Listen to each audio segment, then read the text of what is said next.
po, reality na naman nga po ang tindera ko Marites, kaya naman kinabukasan naglinis na nga po kaagad kami ng paninda at naglista na nga rin po ng mga kailangang bilihin. Kagabi pa nga lang po kami dumating dito sa bahay ko Marites, pero diretso kilos na naman nga po kami kinabukasan. Unang ginawa ni Jowa ko Marites, ayan, at tinanggal nga po niya yung cover doon sa aming lagayan. Pero dahil matagal nga po kaming nawala ko Marites, talaga namang maalikabok pa rin talaga dito, kaya kailangan pa rin itong punasan isa-isa. Bukas na nga rin po ako ng bintana dyan para naman makasingaw nga po yung kulob ng bahay.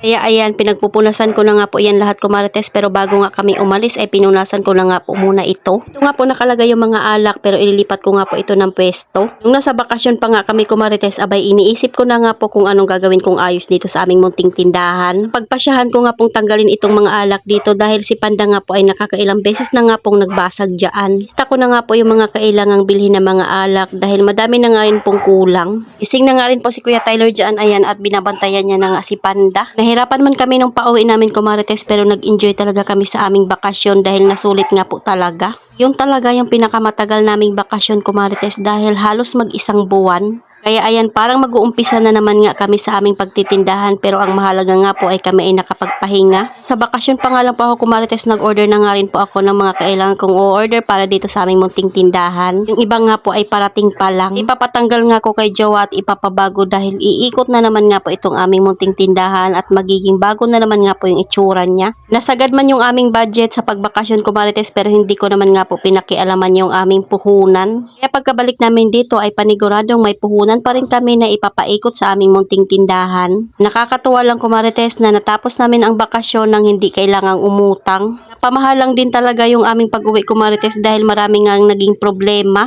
Hirap nga po makasakay ng mga sakayin at halos hindi nga po kami makakuha ng mga tiket kahit maaga kaming umalis. Naranasan nga namin matulog sa terminal ng barko at kinabukasan maagang gumising para mag-abang ng sasakyan. Pagkatapos doon sa pinuntahan namin ay hindi pa pala doon yung sakayan, tapos sumakay na naman nga kami. Kaya naman talaga yung aking budget ko Marites ay nasagad. Akala ko nga ay meron pa kaming extra pera pagka-uwi namin. Pero buti na lang talaga kahit dala nga po namin yung aming puhunan ay hindi naman nga po namin iyon nagalaw. Sabi ko nga babawi nga po ako sa aking pag-a-affiliate, pati na nga rin po sa paggawa ng content dahil talaga namang medyo napabayaan ko nga. Halos hindi nga po ako nakaka-upload sa isang araw at puro picture nga lang po yung aking na-upload. Hindi rin kasi ako makapag-edit ng maayos ko Marites dahil syempre kailangan mo pang i-voice over ito. Habang ako nga po ay nagapunas ng mga alikabok dito sa aming tindahan, si Jowa naman nga po ay naglilinis doon sa kusina. Tinaayos niya nga po yung aming baunan. Pinaghuhugasan niya na nga po yung baunan namin dahil yung ibang panis namin ay naitapon naman na namin. Kailangan ko nga rin po ilista yung mga dilata dito ko Marites na wala na dahil madami nga pong kulang dahil nung bago nga po kami umalis ay hindi nga po ako namili. Nung naglinis kami bago umalis ko Marites ay chinek ko na nga po yung mga expiration nito at malalayo pa nga po 2027 pa naman. Pero dinouble check ko na rin ngayon ko Marites, abay baka mayroon nga akong hindi nakita. Tingnan nyo na nga kung gaano kakapal yung alikabok dito ko Marites, kaya kailangan talaga naming maglinis ng maayos. Kaya kagabi pa lang sinabihan ko na nga si Jowa na magising nga kami ng maaga para maumpisahan na nga po yung paglilinis dito sa tindahan. Di pa naman kami magbubukas kaagad kung hindi nga namin makukumpleto itong aming paninda para pag may hinanap nga po sila ay may bigay kaagad. Lipat ko na nga po dyan yung calendar dahil mali nga po yung nakalagay na date. O diba kitang-kita nyo nga rin si Jowa ay busy nga din. Katapos ko nga magtanggal doon ng alikabok, pinagtatanggal ko na nga po yung mga cover dito sa laptop, pati na nga rin po sa printer. Siyempre kailangan natin i-check kung gumagana pa nga itong ating laptop, pati na nga rin po ng printer. Itong duga picture nga ni Kuya Sian ay ipapadikit ko na nga rin iyan kay Jowa.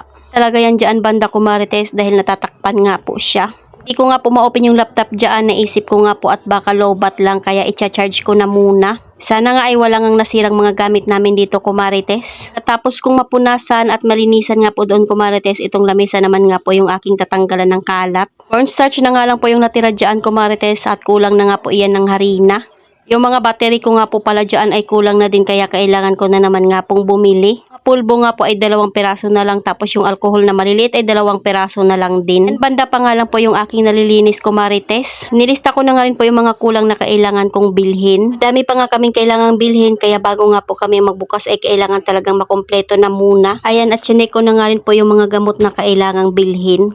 Sabi ko nga kay Jowa ay linisan niya na nga po yung kulay puti na lagayan doon sa pinaglagyan namin ng mga sabon dahil doon ko nga po ipipwesto itong mga alak. O umpisahan na naman nga natin yung ating pagtatrabaho. Abay kailangan nating mag-ipon dahil after 3 years ay babalik na naman nga po kami doon. Medyo matagal pa pero pag-iipunan na nga namin iyon ko Marites. Abay sa panahon ngayon, ilang tulog lang talaga, magbe-bare months na naman nga tayo, kaya kailangan pa rin nating paghandaan yung mga darating na bare months. Mag-iipon na naman nga po kami, kumarites, para naman nga po pagdating ng December, may pera na naman nga po tayong pangpuhunan. Ganun nga po yung ginagawa ko, kumarites, malayo pa lang ay pinag-iipunan ko na para pagdating nga po ng panahon, hindi ko na nga po kailangan pag-isipan pa kung saan kukuha ng pera. Sabi nila masamang mag-ipon dahil nagkakasakit nga daw po yung pamilya at para mong pinaghahandaan yung mga nagkakasakit. Pero ang mahirap naman kung may magkasakit wala kang makuha ang pera na panggastos. So dapat pag nag-ipon ka ay kailangan talaga may goal kung para saan iyon, para naman nga po walang mapuntahan kung saan-saan. Tapos kung nag-iipon ka, hindi mo dapat isipin na ikaw nga ay nag-iipon. Kailangan mo lang na maghulog kahit barya lang iyon at hindi mo nga kailangan na ikaw ay naghuhulog na. Tanggal ko na nga po yung mga sabon na nakalagay doon, kumarites, para naman nga po malinis na at maipwesto na yung mga alak. Ako naman nga po ay nagre-refill ng mga shampoo doon sa kailangang refillan para naman nga po malaman ko kung ano ang kailangang bilhin.